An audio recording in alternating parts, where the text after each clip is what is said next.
जय हिंद दोस्तों। कैसे हैं आप? मैं उम्मीद करता हूं कि आप बहुत अच्छे होंगे। दोस्तों, हमारी एमपीपीएससी की पी/क्यू सीरीज़ चल रही है, जिसमें हमने अभी तक 125 क्वेश्चन लगा चुके हैं। आप देख सकते हैं दोस्तों कि यहाँ पे 5 लेक्चर हमारे प्लेटफॉर्म पे भारत मंथन एकेडमी में जो हम पोस्ट कर चुके हैं। तो आइए दोस्तों, अब आप शुरू करते हैं हमारा नेक्स्ट सेशन। तो दोस्तों, आज का जो हमारा क्वेश्चन है पहला, उसको देखते हैं। ठीक है, कि निम्नलिखित समाचार पत्रों को उनको प्रकाशन वर्ष के क्रम में जमाइए। ठीक है, बंगाल गजट, संवाद कौमुदी, रस्तगोपतार और मिरातुल अखबार। ठीक है, तो दोस्तों पहले का डी, 1780 में जेम्स ऑगस्टस हिक्की ने बंगाल गजट शुरू किया था। ठीक, हिक्की ने 1780 में भारत में प्रकाशित होने वाला पहला समाचार पत्र, ठीक है, बंगाल गजट था दोस्तों। फिर दूसरे का ये संवाद कौमुदी, ये 1821 में दोस्तों राजा राम मोहन राय ने इसको क्या किया था, प्रकाशित करवाया था। फिर दोस्तों रस्तगोपतार, तीसरे का बी हो जाएगा। ठीक है, ये दादा भाई नौरोजी ने दोस्तों इसको संचालित किया था। दादा भाई नौरोजी ने 1851 में रस्तगोपतार को। फिर मिरातुल अखबार 1822 में, 1822 में किसने शुरू किया था दोस्तों? राजा राम मोहन राय ने।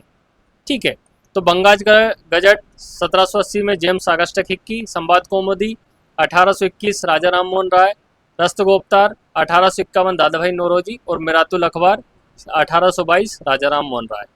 तो ये हो गया दोस्तों हमारा पहला क्वेश्चन। फिर निम्नलिखित में से किस शासक ने अपनी राजधानी में स्वतंत्रता का वृक्ष लगवाया? हैदर अली, टीपू सुल्तान, रानी लक्ष्मीबाई और वाजिद अली शाह। ठीक है, तो दोस्तों स्वतंत्रता का वृक्ष जो है टीपू सुल्तान ने लगाया था। ठीक, टीपू सुल्तान के बारे में आप जानते होंगे कि इन्होंने इनकी जो मैसूर रियासत के शासक थे। ठीक, इनकी राजधानी क्या थी? श्रीरंगपट्टनम थी, श्रीरंगपट्टनम थी। और टीपू सुल्तान के पिताजी का नाम क्या था दोस्तों? हैदर अली। क्या था दोस्तों? हैदर अली। तो टीपू सुल्तान ने फ्रांसीसी क्रांति से प्रभावित होकर, ठीक, फ्रांसीसी क्रांति से प्रेरित होकर जो अपनी राजधानी में स्वतंत्रता का वृक्ष लगवाया था। ठीक है दोस्तों, और एक बात और कि जो टीपू सुल्तान की जो मृत्यु है दोस्तों, ठीक है, वो चौथे आंग्ल मैसूर युद्ध में हो गई थी। चौथे आंग्ल मैसूर युद्ध में इनकी क्या हो गई थी दोस्तों? मृत्यु हो गई थी। चौथे आंग्ल मैसूर युद्ध में दोस्तों इनकी क्या हो गई थी? मृत्यु हो गई थी। फिर नेक्स्ट क्वेश्चन है 128, विधवा आश्रम शारदा सदन की स्थापना किसने करी थी? ठीक है, विधवाओं के लिए या जो परित्यक्त महिलाएं थी उस समय, उनके लिए शारदा सदन, ये दोस्तों काफ़ी पीएससी ने पूछा है काफ़ी सारे एग्जाम में। तो शारदा सदन की स्थापना करी थी। ऑप्शन है DD curve, Pandita Ramabai, MG Ranade और बेगम रुकैया। तो दोस्तों इसका आंसर हो जाएगा पंडिता रमाबाई। पंडिता रमाबाई ने जो महिलाओं के लिए काफ़ी काम किया था, ठीक, जिसमें शारदा सदन के माध्यम से विधवाओं का क्या किया जाता दोस्तों? समाज में उन्हें बराबर दर्जा दिलाने का, या उनके जो पक्ष में एक आंदोलन प्रेरित था, किसके नेतृत्व में? पंडिता रमाबाई। और पंडिता रमाबाई ने दोस्तों एक और जो संस्था की स्थापना करी है वो है आर्य महिला समाज। ठीक, आर्य महिला समाज की स्थापना भी किसने करी थी? पंडिता रमाबाई ने। एक क्वेश्चन ये भी आता है कि पंडिता रमाबाई कौन से स्टेट से अपना ताल्लुकात रखती थी? तो है दोस्तों मुंबई। ठीक है, और मुंबई से दो बड़े समाज सुधारक और रहे हैं, जिनमें जो पुणे क्षेत्र में आता है उनका नाम, एक है दोस्तों हाँ सावित्रीबाई फुले और ज्योतिबा फुले। ठीक है, ज्योतिबा फुले और उनकी पत्नी का नाम दोस्तों। फिर नेक्स्ट क्वेश्चन है दोस्तों, प्रथम आंग्ल श्रीरंगपट्टनम संधि किस आंग्ल मैसूर युद्ध के बाद हुई थी? ठीक है, तो दोस्तों 4 आंग्ल मैसूर युद्ध हुए हैं, जिसमें पहला आंग्ल मैसूर युद्ध में श्रीरंगपट्टनम की संधि, दूसरे में मैसूर की संधि, तीसरे में मैसूर की संधि, चौथे में मैसूर की संधि। ठीक है, तो श्रीरंगपट्टनम की संधि दोस्तों तीसरे आंग्ल मैसूर युद्ध में हुई थी। ठीक है, तीसरे आंग्ल मैसूर युद्ध में श्रीरंगपट्टनम की संधि हुई थी। अब दोस्तों हम देखते हैं कि जो 4 आंग्ल मैसूर युद्ध कौन थे। तो पहला था दोस्तों 1667 से लेकर 1669 तक। ठीक है, जिसमें किसकी? मद्रास की संधि हुई थी। फिर जो दूसरा था दोस्तों 1680 से लेके 84 तक। ठीक है, इसमें दोस्तों जो संधि हुई थी कौन सी हुई थी? मंगलोर की संधि। ठीक है, और तीसरा जो था दोस्तों 1792 से लेके यहाँ दोस्तों 1700 आएगा ना। नेक्स्ट क्वेश्चन है दोस्तों कि श्रीरंगपट्टनम संधि किस आंग्ल मैसूर युद्ध के बाद हुई थी? ठीक है, श्रीरंगपट्टनम की प्रथम आंग्ल मैसूर युद्ध, द्वितीय आंग्ल मैसूर युद्ध, तृतीय आंग्ल मैसूर युद्ध और चतुर्थ आंग्ल मैसूर। तो दोस्तों 4 आंग्ल मैसूर युद्ध हुए हैं, जिसमें है पहला 1767 से लेकर 1769 तक। ठीक है, जिसमें मद्रास की संधि हुई थी। फिर दूसरा आंग्ल मैसूर युद्ध हुआ था दोस्तों 1780 से लेके 84 तक, जिसमें दोस्तों मंगलुरु की संधि हुई थी। और तीसरा था दोस्तों 1790 से लेके 92 तक, इसमें दोस्तों श्रीरंगपट्टनम की संधि हुई थी। और 1799 में चौथा आंग्ल मैसूर युद्ध हुआ था। तो दोस्तों हमारा ये जो ऑप्शन है, ठीक है, तो इसमें जो तीसरे आंग्ल मैसूर युद्ध में क्या हुआ था दोस्तों? श्रीरंगपट्टनम की संधि हुई थी। और श्रीरंगपट्टनम जो टीपू सुल्तान की राजधानी थी, मैसूर सुल्तान, ठीक है, टीपू सुल्तान का हम जो नाम जानते हैं, उसकी राजधानी क्या थी दोस्तों? मैसूर राज्य की रियासत जो राजधानी थी श्रीरंगपट्टनम। नेक्स्ट क्वेश्चन है कि पूना सार्वजनिक सभा की स्थापना किसने करी थी? ठीक है, पूना सार्वजनिक सभा की स्थापना किसने करी थी? एम.जी. रानाडे, गोपाल कृष्ण गोखले, लोकमान्य तिलक और वासुदेव जोशी। तो दोस्तों एम.जी. रानाडे ने क्या करा था? पूना सार्वजनिक सभा की स्थापना करी थी। अब गोपाल कृष्ण गोखले ने दोस्तों 1905 में, ठीक है, सर्वेंट ऑफ सोसाइटी की स्थापना करी थी। सर्वेंट ऑफ सोसाइटी की क्या करी थी? स्थापना करी थी। ठीक है, और लोकमान्य तिलक के बारे में तो दोस्तों आप जानते होंगे, ये थे क्रांतिकारी दल के थे, उग्रवादी, उग्र दल के थे। नरम दल और जो गरम दल थे, तो गरम दल के लालवाल पाल का आप नाम सुना होगा दोस्तों। तो लोकमान्य तिलक ने क्या करा था? ये उग्र रूप से भारत की जो स्वतंत्रता के लिए इन्होंने क्या करा था? अपना प्रयास किया था। नेक्स्ट क्वेश्चन है दोस्तों 1773 की किस संधि को तृतीय कर्नाटक युद्ध की समाप्ति हुई? ठीक है, तो 3 कर्नाटक युद्ध हुए दोस्तों। ठीक है, ये 3 कर्नाटक युद्ध हुए। तो इसमें ऑप्शन है हमारा इलाहाबाद, दिल्ली, पेरिस और लंदन। ठीक है, ये तो इसका आंसर हो जाएगा दोस्तों पेरिस। ठीक, पेरिस की संधि हो जाएगी। प्रथम कर्नाटक युद्ध हुआ था दोस्तों 1700, ठीक है, 40 से लेकर 48 तक। दूसरा था 1700, ठीक है, 49 से लेकर 1753 तक था। और जो तीसरा था दोस्तों, ठीक है, 1758 से लेके 63 तक। तो जो तीसरा कर्नाटक युद्ध हुआ था दोस्तों, इसमें क्या हुआ था? पेरिस की संधि हुई थी। और ये क्या हो गया था? पेरिस की संधि के तहत ये युद्ध, कर्नाटक युद्ध क्या हो गया था दोस्तों? समाप्त हो गया था। फिर नेक्स्ट है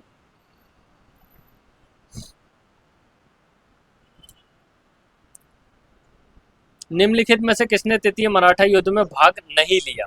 ठीक है, किसने मराठा तृतीय युद्ध में भाग नहीं लिया? ठीक है दोस्तों, तो जो मराठा हुआ था, आंग्ल मराठा युद्ध 1817 से लेके 1819 तक। ठीक है, 1817 से लेके 1819 तक हुआ था। ठीक है, तो इसमें कौन कौन ने भाग लिया था? पेशवा बाजीराव, मल्हार होळकर, महादजी सिंधिया और अप्पाजी भोसले। तो किसने नहीं लिया था? तो इसका आंसर हो जाएगा दोस्तों महादजी सिंधिया। जो सिंधिया रियासत थी दोस्तों ग्वालियर की।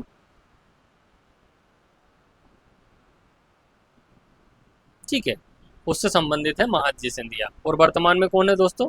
ज्योतिरादित्य सिंधिया, उस राजघराने से संबंधित है ज्योतिरादित्य। और महाआर्यमन सिंधिया उनके पुत्र का नाम है, महाआर्यमन सिंधिया।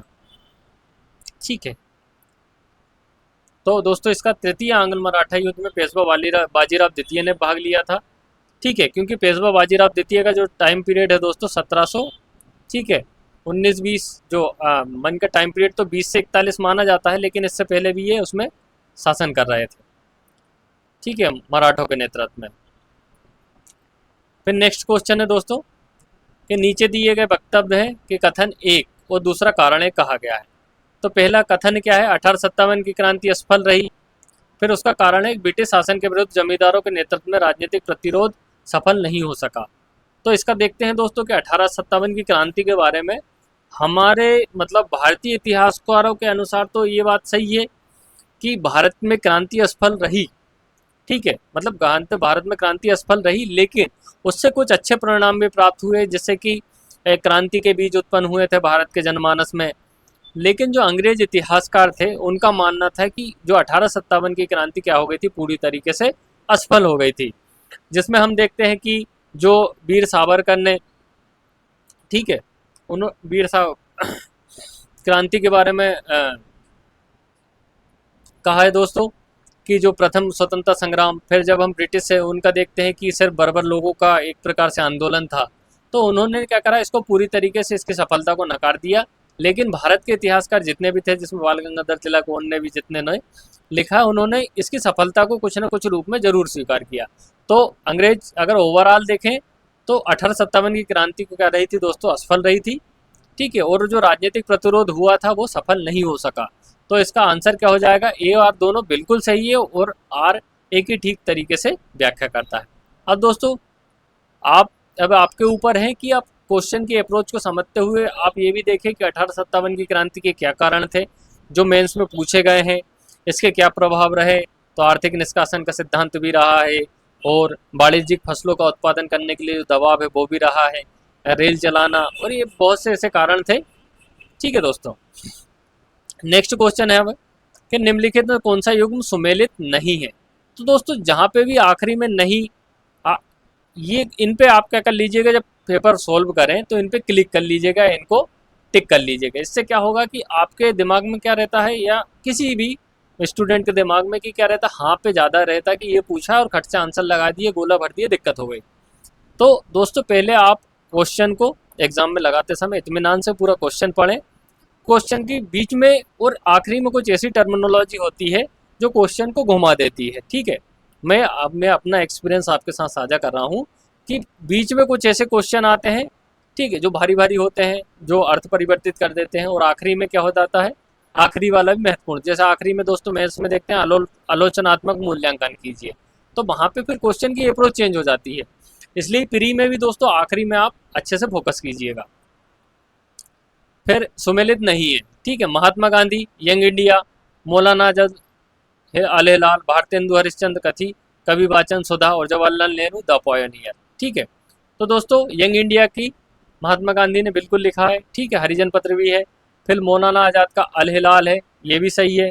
भारतेंदु हरिश्चंद्र का कवि वचन सुधा है, ठीक है, और जो जवाहरलाल नेहरू का पायोनियर ना होकर दोस्तों नेशनल हेराल्ड, नेशनल हेराल्ड, ठीक है, नेशनल हेराल्ड।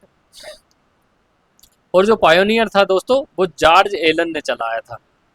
ठीक, जॉर्ज एलन ने इसको क्या करा था, चलाया था। ठीक है दोस्तों, तो पायोनियर किसका था, जॉर्ज एलन का। और जवाहरलाल नेहरू का क्या था दोस्तों, नेशनल हेराल्ड, जो अभी केस चल रहा है। फिर नेक्स्ट क्वेश्चन है हमारा, निम्नलिखित में से किस राज्य को स्वाधीन भारत में बलपूर्वक विलय किया गया था। ठीक है, किस राज्य को, मतलब जब भारत आज़ाद हो रहा था तो उस पर पुलिस कार्रवाई के बल पे उसको भारत में विलय किया गया था, रामपुर, जोधपुर, दरभंगा और हैदराबाद। दोस्तों हम देखते हैं कि हमारे जब भारत आज़ाद हो रहा था 552 रियासतें थी, लेकिन 3 रियासतें दिक्कत कर रही थी।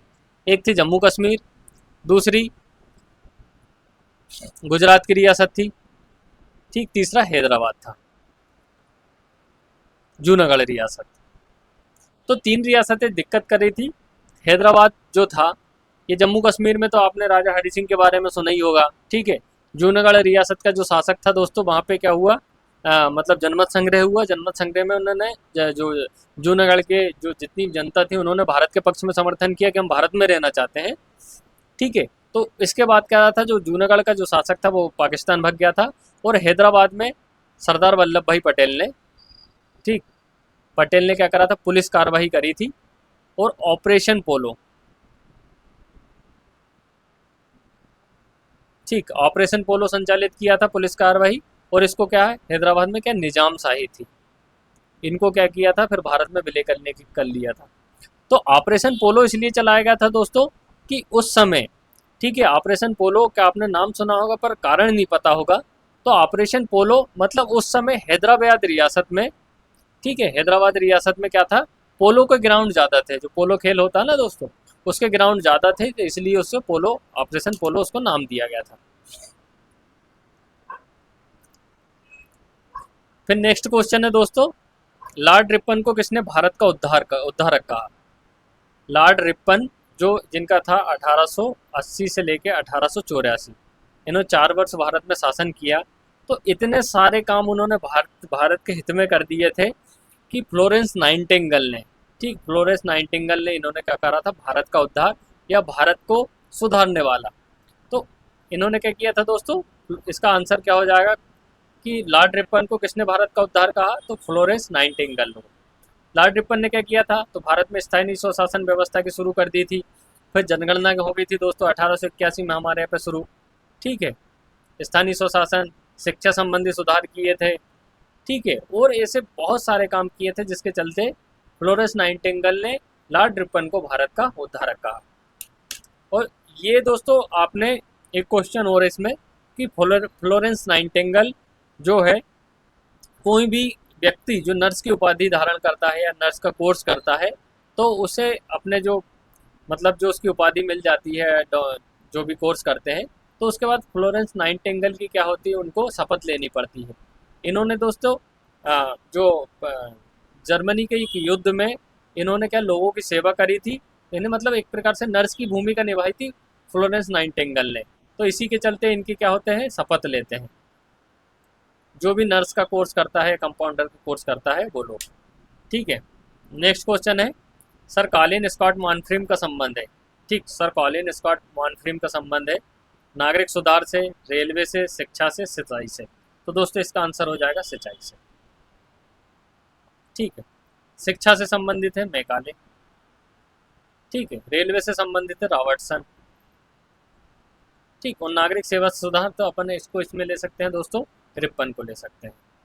तो नागरिक सुधार से रिपन हो जाएगा, रेलवे से रॉबर्टसन है, ठीक है, शिक्षा से मैकाले, और सिंचाई से लेके कौन हो जाएगा दोस्तों, सर कॉलिन स्कॉट मॉनफ्रीम। तो दोस्तों यहाँ से आप देख सकते हैं कि 4 क्वेश्चन हमारे बन गए।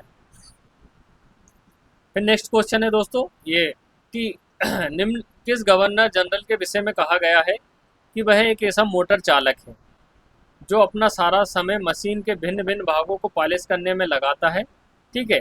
मतलब भिन्न जो मशीन है उसके पास, ठीक है, मोटर चालक है, लेकिन भाग पॉलिश करने में लगाता है, किंतु वह मोटर को चलाता नहीं क्योंकि इसे ज्ञान नहीं कि वह कहाँ जाना है, ठीक है। तो ये दोस्तों किसके बारे में कहा गया है, लॉर्ड कर्जन के बारे में, ठीक है। तो लॉर्ड कर्जन क्या थे दोस्तों, भारत विभाजन 1905 में, ठीक, 5-6 में हो रहा था। तो जब क्या थे, भारत के कौन थे दोस्तों, वायसराय थे। तो इन्होंने एक प्रकार से एक दिशा में काम नहीं किया, ठीक है। मतलब भाई लॉर्ड कर्जन जो थे दोस्तों वायसराय, ये इनका दायित्व बनता कि कुछ भी कर सकते थे, नागरिक सेवा सुधार से संबंधित, शिक्षा सुधार या रेलवे से सुधार या सिंचाई से सुधार। इन्होंने ये नहीं करके क्या किया था, भारत का विभाजन किया, या हम समझे कि इस प्रकार से जो फालतू के काम या उल जलूल काम में इन्होंने क्या करा, अपनी जो पूरी जो शक्ति है वो आरोपित कर दी थी। तो बस इन्होंने क्या किया, गाड़ी चालक थे लेकिन बस पॉलिश किया है, गाड़ी को चलाया नहीं, मतलब अपना दायित्व अच्छे से नहीं निभाया। इसको इस प्रकार से समझिए। फिर दोस्तों नेक्स्ट क्वेश्चन है, लॉर्ड विलियम बेंटिंग से पूर्व सती प्रथा को समाप्त करने के लिए निम्न में से किसने प्रयास नहीं किए थे। देखिएगा अब यहाँ की जगह दोस्तों आखिरी में नहीं आ गया, ठीक है। तो ये क्वेश्चन की क्या करता है, अप्रोच क्या होता है, बदल देता है, ठीक है। तो किसने किसने किए थे, कॉर्नवालिस ने किए थे, लॉर्ड मिंटो ने भी किए थे, लॉर्ड हेस्टिंग ने भी किए थे। किसने प्रयास नहीं किया, लॉर्ड एमहर्स्ट ने, ठीक है, लॉर्ड एमहर्स्ट ने प्रयास नहीं किया।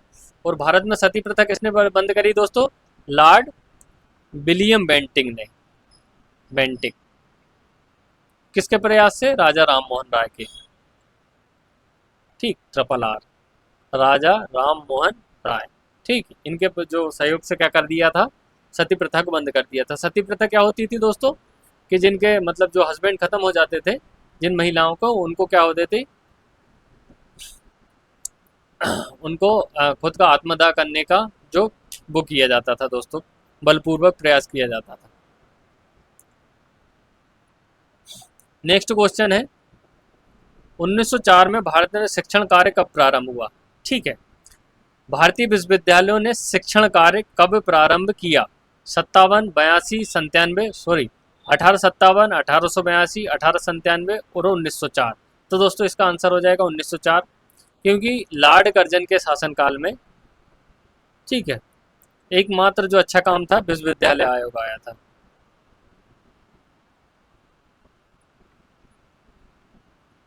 विश्वविद्यालय आयोग गठित किया गया था, तो शिक्षण कार्य क्या हो गया था विश्वविद्यालय में शुरू हो चुका था।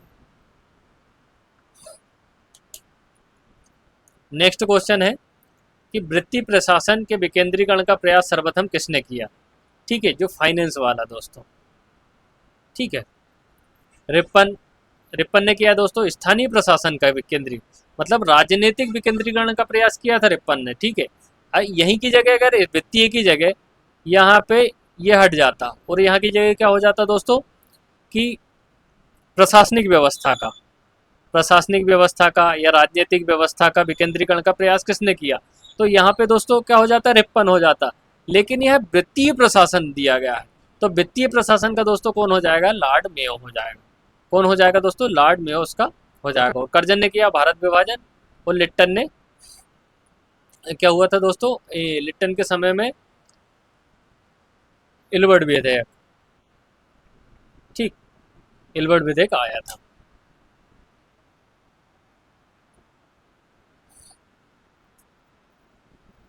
नेक्स्ट क्वेश्चन है हमारा, निम्न में से सत्याग्रह के लिए कौन सा सही नहीं है? ठीक है, सत्याग्रह जो गांधी जी का सत्याग्रह, सत्य के साथ सत्याग्रह का जो प्रयोग है उसके संबंध में कुछ कथन है उनके बारे में। सत्याग्रह आत्मशक्ति या सत्य शक्ति है, ठीक है, बिल्कुल सही है। अनुचित कानूनों का अहिंसक तरीके से सविनय अवज्ञा या वास्तविक सत्याग्रह है, बिल्कुल, कि जो अगर सरकार मतलब जनहित के खिलाफ कानून बनाती है तो हम अहिंसक तरीके से या जो संवैधानिक तरीके से क्या करेंगे, उसकी अवज्ञा करेंगे या उसको नहीं मानेंगे। यही क्या है वास्तविक सत्याग्रह, यही गांधी जी ने बोला था। फिर तीसरा है, इटली की जनता ने सत्याग्रह द्वारा हैप्सबर्ग शासकों को इटली छोड़ने के लिए विवश किया था, ठीक है। तो ये दोस्तों ये नहीं है इसका आंसर, है ना। ब्रिटिश शासन तख्ता पलटने के लिए भारतीयों ने सत्याग्रह अपनाया, ये भी सही है। तो दोस्तों इसका सी आंसर क्या हो जाएगा? या इटली के शासकों ने सत्याग्रह को नहीं अपनाया था। सत्याग्रह की जो शैली है विरोध प्रदर्शन की, वो गांधी जी की, और गांधी जी ने इसका प्रयोग इटली में नहीं किया था। कहाँ किया था? दक्षिण अफ्रीका में और भारत में किया था। नेक्स्ट, कि निम्न में से कौन सा एक उपनिवेशवाद के लिए सही नहीं है? उपनिवेशवाद क्या होता है कि कोई जो बड़ा देश है, अंग्रेजों ने जिस प्रकार से भारत को गुलाम बनाया था, गुलाम बनाने के जो शासन किया भारत में रह के, उसे क्या बोला जाता है? उपनिवेशवाद, एक प्रकार से गुलामी। तो इसके बारे में क्या सही नहीं है, ठीक है। उपनिवेश का अर्थ आर्थिक शोषण के लिए दूसरे देश पर नियंत्रण स्थापित करना, बिल्कुल ये भी सही है। उपनिवेश का अर्थ दूसरे देश पर उसके रहने वालों को शिक्षित करने के लिए आधिपत्य। इतने तो अच्छे नहीं सोचते होंगे दोस्तों ये। तो शिक्षित करने के लिए आधिपत्य नहीं करते थे, बल्कि शोषण करने के लिए आधिपत्य करते थे। तो इसका ये आंसर क्या हो जाएगा दोस्तों? हमारा सही हो जाएगा। फिर तीसरा भी देख ही लेते हैं इसमें। सही तो ब्रिटिश उपनिवेश था भारत, बिल्कुल था, जिसके तहत संसाधनों का उपयोग इंग्लैंड के राजनीतिक आर्थिक हितों के लिए हुआ। देखते हैं हम कि poverty and British rule in India में दादा भाई नौरोजी ने बतलाया कि किस प्रकार से इन्होंने हमारा शोषण किया था। डिजरायली उपनिवेशवाद का एक समर्थक है, ठीक है, डिजरायली उपनिवेश का समर्थक है।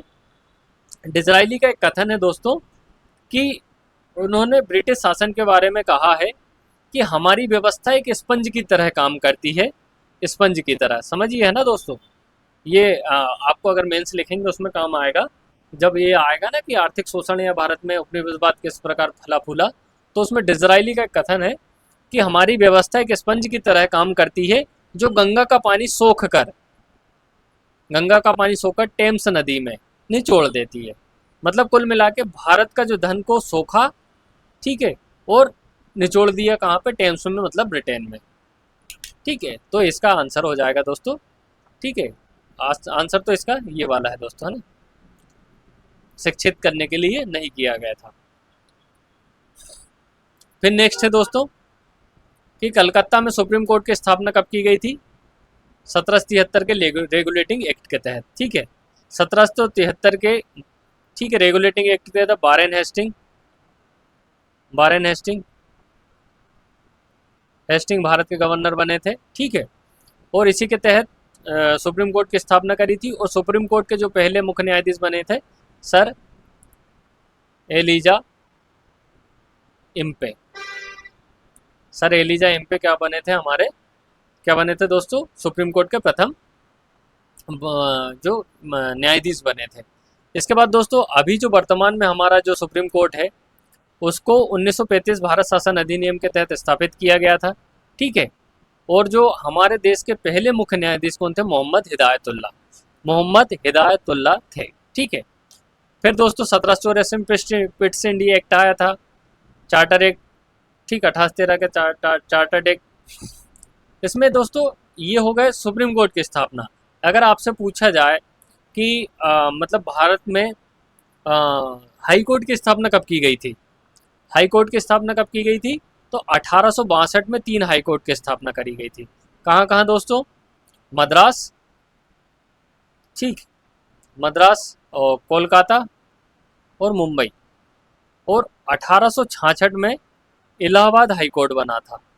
1862 में 3 हाई कोर्ट बने थे, मद्रास, मुंबई और कोलकाता। और 1866 में इलाहाबाद हाई कोर्ट। तो दोस्तों इलाहाबाद हाई कोर्ट के बारे में पूछा गया है कि इलाहाबाद हाई कोर्ट की स्थापना कब हुई थी। ये क्वेश्चन आया दोस्तों, असिस्टेंट प्रोफेसर में आया है, ठीक है दोस्तों। तो इस प्रकार से आप सीक्वेंस याद रखने का प्रयास कीजिएगा। नेक्स्ट क्वेश्चन है कि निम्नलिखित में से किसने टीपू सुल्तान के विरुद्ध निजाम में मराठों के त्रिपक्षीय संधि संपन्न, ठीक, कि किसने टीपू सुल्तान के विरुद्ध किसको एकत्रित किया था, निजाम और मराठों को। तो वो कौन था दोस्तों, लॉर्ड कॉर्नवालिस, ठीक है। लॉर्ड कॉर्नवालिस ने क्या किया था कि मैसूर रियासत के खिलाफ में निजाम और मराठों को अपने साथ में लाए थे और टीपू सुल्तान को क्या किया था, जो दोस्तों उसको पतन किया था उसका। तो इसका आंसर हो जाएगा दोस्तों लॉर्ड कॉर्नवालिस। नेक्स्ट क्वेश्चन है दोस्तों, किस व्यवस्था का विरोध सर जॉन शोर द्वारा किया गया था, जॉन शोर द्वारा।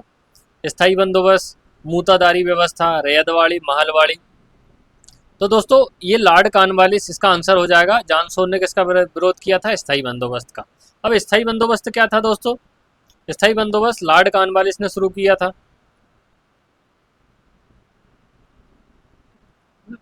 लॉर्ड कॉर्नवालिस ने शुरू किया था। इसमें जमींदारों को क्या किया गया था, ठीक है, भूमि का मालिकाना हक दे रहे थे और उत्तराधिकार भी दे रहे थे कि मतलब जमींदार को अगर उसकी मृत्यु होती तो उसके पुत्र के पास जो उसका मालिकाना हक पहुंच जाएगा। तो इस बात का किसने विरोध किया था दोस्तों, जॉन शोर ने।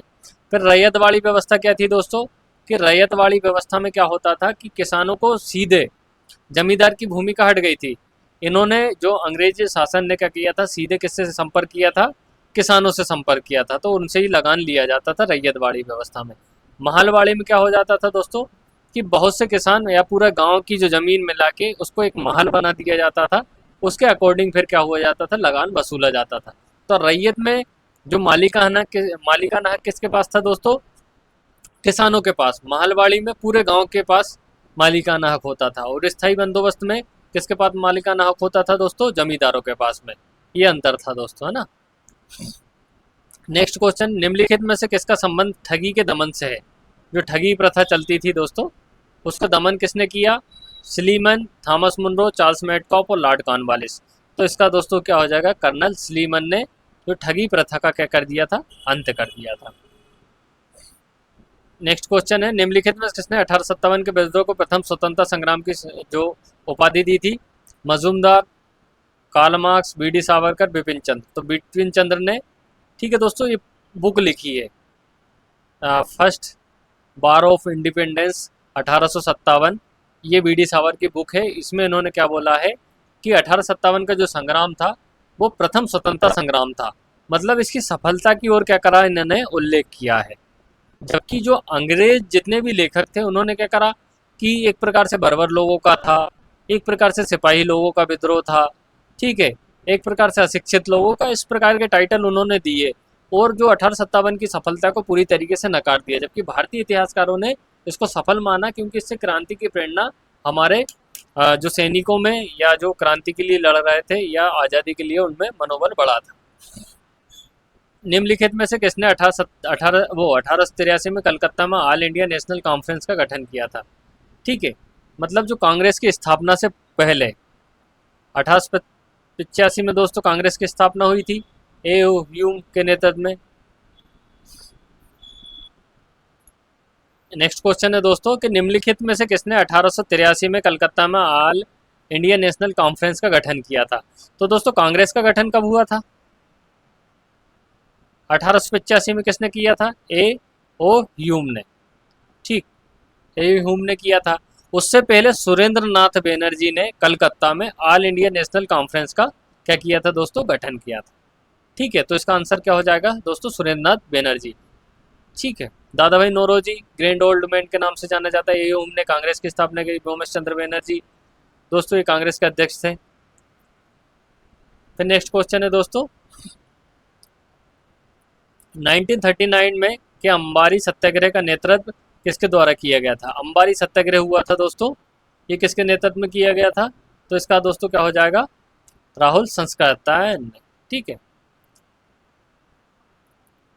राहुल संस्कृतायन ने अंबारी सत्याग्रह का नेतृत्व किया था।